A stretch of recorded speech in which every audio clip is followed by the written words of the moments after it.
নমস্কাৰ বন্ধু বান্ধৱীসকল, মই আকৌ এটা নতুন ভিডিঅ' লৈ আপোনালোকৰ মাজত উপস্থিত হৈছোহি। বন্ধু বান্ধৱীসকল, এইটো হৈছে উত্তৰ শাখাৰ বাৰ্ষিক অধিৱেশন। স্থানটো হৈছে আপোনাৰ ৰাজগড়।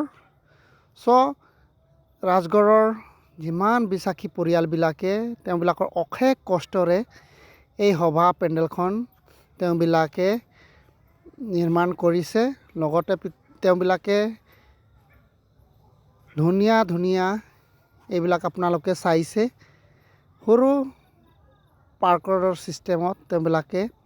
আৰু এইটো যিমান আমাৰ উত্তৰ শাখাত যিমান মণ্ডলীবিলাক আছে, প্ৰত্যেক মণ্ডলীৰ পতাকাখন আপোনালোকে চাইছে। গাইজ, থেংক ইউ মোৰ ভিডিঅ'খন চোৱাৰ বাবে।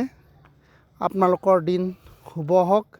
আৰু বন্ধু বান্ধৱীসকল, এই ভিডিঅ'খন ভাল লাগিলে আপোনালোকে লাইক কৰি দিব, লগতে ছাবস্ক্ৰাইব কৰি দিব, লগতে বেল আইকনখন দবাই দিব। ধন্যবাদ।